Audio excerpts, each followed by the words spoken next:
Welcome to my channel NSR digital classes. दोस्तों, आप लोगों का स्वागत है मेरे यूट्यूब चैनल में। मैं सनी निराला आपका स्वागत करता हूं।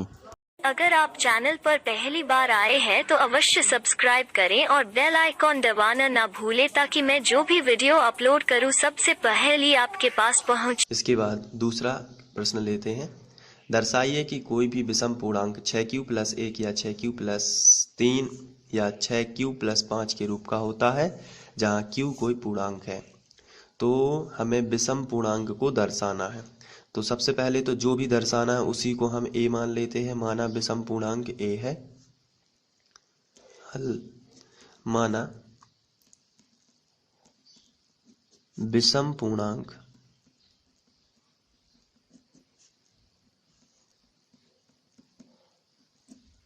a है। जब विषम पूर्णांक a है तथा इसमें 6 लिखा है। अभी हम लोगों ने एग्जाम्पल किया था, उसमें 2 लिखा था तो हम लोगों ने भाजक 2 माना था। उसमें 2 क्यों लिखा था तो हम लोगों ने भाजक 2 माना था। कहीं 3 क्यों लिखा है तो भाजक 3 मानते हैं। कहीं 6 क्यों लिखा है तो भाजक क्या मानेंगे 6। तो भाजक क्या हो जाएगा, भाजक आपका हो जाएगा 6। तो ऐसी स्थिति में थोड़ा रफ में समझ लेते हैं।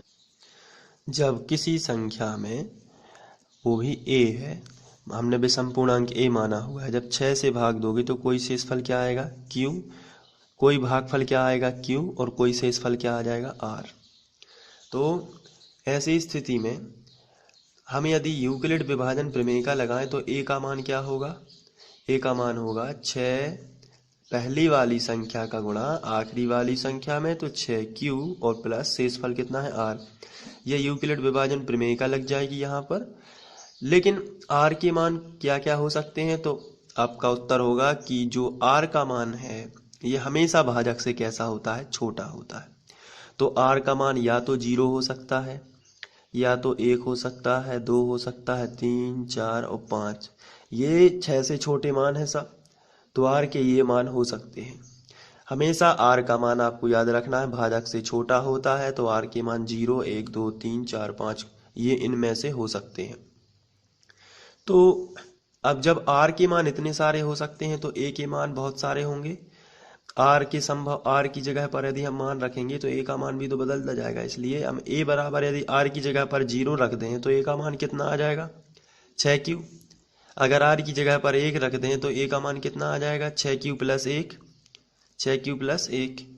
और अगर हम r की जगह पर 2 रख दें तो a का मान कितना आएगा 6q प्लस 2। और अगर r की जगह पर 3 रख दें तो a का मान आएगा 6q प्लस 3।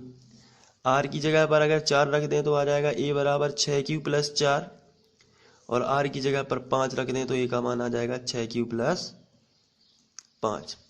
अब इनमें से ऐसी कौन कौन से a के मान हैं जिनमें 2 का पूरी बार भाग चला जाता है। तो इसका आंसर है 6q ऐसा मान है, 2 3 6, यहाँ 3q आ जाएगा। अगर हम इसको करेंगे 3q कैसे आएगा देख लेते हैं। अगर 6q के बटे में 2 करेंगे तो ये पूरी बार कैंसिल हो जाता है, 2 तिया 6 और q ज्यों का त्यों। वैसे ही अगर हम इसमें भाग दें तो ये 6q प्लस 2 है, इसमें हम 2 का भाग देंगे तो ये पूरी बार अलग अलग बटे में कर देते हैं। तो 6q बटे 2 प्लस 2 बटे 2, तो ये कैंसिल हो रहा, 2 3 6, 2 एकम 2, तो ये 3q प्लस 1 ही आएगा। और ये भी पूरी बार 2 से डिवाइड होगा क्योंकि इसमें से 2 कॉमन लिया जा सकता है, इसमें से भी 2 कॉमन और इसमें से भी 2 कॉमन लिया जा सकता है। लेकिन 6q प्लस 1 एक ऐसी संख्या है जिसमें 2 का पूरी बार भाग नहीं जाता है, बटे में संख्या आ जाती है। और 6q प्लस 3 है, इसमें भी 2 का भाग नहीं जाता है। और 6q प्लस 5 है, इसमें भी 2 का भाग नहीं जा सकता है। इसलिए 6q प्लस 1, 6q प्लस 3 और 6q प्लस 5 जो है वो विषम पूर्णांक है। आइए इसको डिटेल में समझते हैं। जब हमारा भाजक 6 है तो यूक्लिड विभाजन प्रमेयिका से, यूक्लिड विभाजन प्रमेयिका से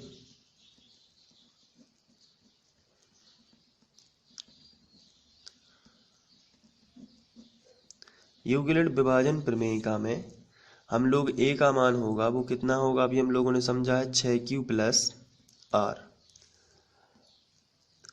ठीक है, लेकिन r के जो मान होंगे वो कितने होंगे, r के संभव मान।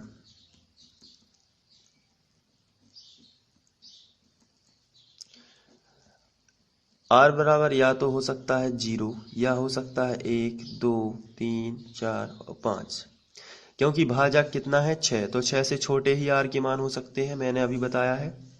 तो इस हिसाब से a का मान कितना होगा, यदि हम r बराबर 0 रख दें तो a बराबर हो जाएगा 6q प्लस 0। इसका मतलब 6q ही होगा। दूसरे नंबर पर यदि 1 रख दें तो हो जाएगा 6q प्लस 1। तीसरे नंबर पर यदि हम 2 रख दें तो 6q प्लस 2। इसी तरीके से a का मान और भी हो जाएगा 6q प्लस 3। फिर a का मान हो जाएगा 6q प्लस 4 और a का मान हो जाएगा 6q प्लस 5। अब आपको लिखना है यहाँ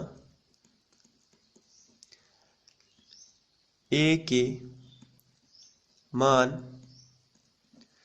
6q प्लस 2, 6q प्लस 4 में 2 एक गुणनखंड है या 2 से पूर्णतः विभाजित है। 2 एक गुणनखंड है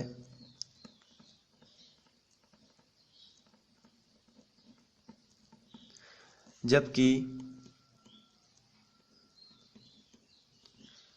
6q plus 1, 6q plus 3, 6q plus 5 2 में 2 एक गुणनखंड नहीं है, में 2 एक गुणनखंड नहीं है। तो इस प्रकार की आपको भाषा लिख देना है और ये क्वेश्चन सॉल्व हो जाएगा। अतः अब जब 2 गुणनखंड नहीं तो ये कैसे हैं, विषम पूर्णांक। आता है 6q प्लस 1, 6q प्लस 3 और 6q प्लस 5 विषम पूर्णांक हैं, विषम पूर्णांक हैं। इस तरीके से आपको सॉल्व कर देना है। बहुत ही सिंपल क्वेश्चन था, आपको थोड़ा समझ लेना है और हल कर देना है। Thank you.